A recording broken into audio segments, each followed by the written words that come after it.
Start होती है junior जिंग यून से।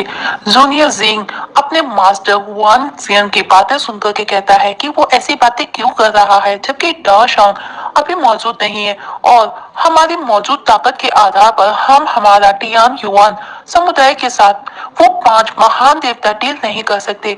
तब मास्टर कहता है अब मैं अमर होने जा रहा हूँ, मतलब अब वो मरने वाला है और मेरे बाद ये समुदाय तुम्हारे हाथों में रहेगा। मास्टर की बातें सुनकर के जिंग बोलता है नहीं, आप तो ठीक ठाक है, आपकी हेल्थ भी अच्छी है, फिर क्यों? मास्टर कहता है ये सब हेवन की इच्छा है और अब सब कुछ तुम्हारे हाथ में रहेगा।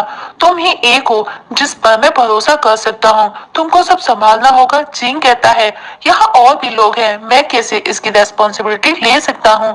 मास्टर उसे समझाता है पर उसे समझ नहीं आता और अब मास्टर अपनी ऊर्जा उसकी बॉडी में ट्रांसफर करता है और बताता है अब उसे जाना है और शायद हम कभी दोबारा मिले, और उसे 3 एम्ब्रॉयडर्ड अलग अलग कलर की पोटली देकर के कहता है जब भी वो प्रॉब्लम में हो कोई भी एक पोटली खोल लेना, और इतना बोल करके फूलों की पत्तियों में बनकर हवा में घुल जाता है। ये देख करके जिंग बहुत दुखी होता है और जिंग डिसाइड करता है कि वो अपनी मास्टर की उम्मीदों पर खरा उतरेगा, कभी भी उन्हें डिसअपॉइंट नहीं करेगा। और अब पूरे समुदाय में जिंग को लेकर के बातें होती है कि उसमें ऐसी क्या क्वालिटी थी, क्या एबिलिटी थी कि मास्टर वांग सियन ने उसे मास्टर बना दिया। तब वहां पर मौजूद लोग उन्हें चुप रहने और जिंग को असिस्ट करने का बोलते हैं और उनको रेस्पेक्ट भी करने का बोलते हैं।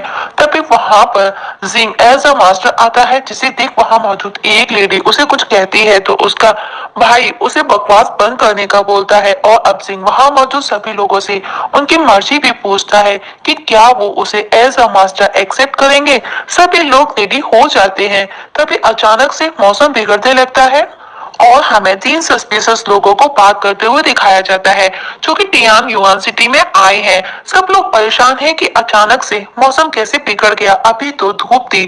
हमको एक बंदे को दिखाया जाता है एक रूम में जो कि काफी बीमार और कमजोर लग रहा था और वो किसी को तो कुछ कुछ बोल रहा था जिसने उसे यहाँ पर बंद किया है। और उसे याद आता है कि उसके साथ में क्या क्या किया गया, उसका कैसे मजाक बनाया गया, जिसका उसे गुस्सा है और वो किसी को मारने की भी बात बोलता है और कहता है कि वो अभी सिर्फ 16 साल का है। ये सब उसके साथ में क्यों हो रहा है? वो लाइफ को जीना चाहता है, वो मरना नहीं चाहता। उसके साथ में ये सब क्या हो रहा है? और गुस्से में पास ही रखे घड़े मीन्स मटके को उठा करके फेंकता है तो देखता है कि किसी ने उसे कैच कर लिया है जो कि उन्हीं 3 सस्पिशियस लोगों में से एक था। वो उसे पूछता है कि वो यहाँ उसके रूम में कैसे आया।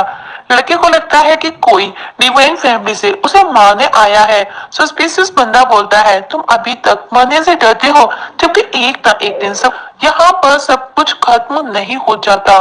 तब लड़का उसे पूछता है कौन हो जो मेरे रोल को करेक्टर को लेने की कह रहे हो? मतलब वो लड़का समझता है कि वो उसे मारने आया है, जिस पर वो बंदा बोलता है क्या तुमको जरूरत है इस लाइफ की, और तुम्हारी बॉडी में इतने घाव हैं कि तुम 1 घंटे के अंदर मर जाओगे, तुमको 1 घंटा भी नहीं लगने वाला। लड़का उसे पूछता है तुम ये सब कैसे जानते हो? जिस पर वो बंदा बताता है कि मैं तुम्हारे बारे में हर चीज जानता हूँ, तुम्हारी आदतें, तुम्हारा पहनने ओढ़ने का तरीका, हर चीज जो भी तुम हर दिन करते हो, इवन तुम्हारा एक्सपीरियंस भी। ये सुनकर के वो लड़का शॉक हो जाता है कि उसे उसके बारे में इतना सब कुछ कैसे पता है। बंदा उसे कहता है मुझे नहीं लगता कि तुम खुद की पहचान भी जानते हो कि तुम कौन हो। तब वो लड़का उसे पूछता है क्या तुम मुझे बता सकते हो? और अब उसको ब्लड वॉमिटिंग होने लगती है क्योंकि वो बुरी तरह से घायल और बीमार भी है। तब वो बंदा उसे बताता है कि वो वेंग का 10वां पुत्र है और तुम्हारा नाम जियांग जी है। उसे विश्वास नहीं होता कि ये पॉसिबल है और वो बंदा उसे बताता है कि उसका फादर वेंग उसे तलाश कर रहा है और अगर फिर फैमिली का थर्ड चीफ तुम्हारा आइडेंटिटी रिवील कर देगा तो तुम अपने फादर के पास लौट सकोगे। जिसमें जियांग उसे कहता है उसने तो जीने की उम्मीद ही छोड़ दी थी और वो बुरी तरह से बीमार भी था। वो बताता है डॉक्टर की वैंग फू ही है जो उसे मारने से बचा सकते हैं, प्लीज मुझे उनके पास ले चलो। अगर मैं ठीक हो गया तो मुझे जो भी मिलेगा या मेरे पास में जो भी होगा मैं तुम्हें उस सब का आदत दे दूंगा। जिस पर वो सस्पिशियस बंदा बोलता है तुम मरने के किनारे पर खड़े हो पर फिर भी तुमको बहुत कुछ चाहिए जियांग, और तुमको पता है तुम्हारी लाइफ को कोई भी नहीं बचा सकता। जिस पर जियांग उससे अपनी जान बचाने की भीख मांगता है और कहता है मुझे मेरे फादर के पास ले चलो, मैं तुमको मेरा जो भी होगा पूरा दे दूंगा। बंदा उसे कहता है कि वो उसे कैसे लेकर के जाए। अगर मैं तुमको बाहर लेकर के जाता हूँ तो किंग फैमिली तुमको मार डालेगी, तुम मर जाओगे। जिस पर जियांग बोलता है नहीं मैं जीना चाहता हूँ। तब वो सस्पिशियस बंदा बोलता है ओके फिर हम एक डील करते हैं, और वो अपने फेस को अनकवर करता है। ये देखकर के जियांग शॉक्ड हो जाता है क्योंकि वो हूबहू उसी के जैसा दिख रहा था।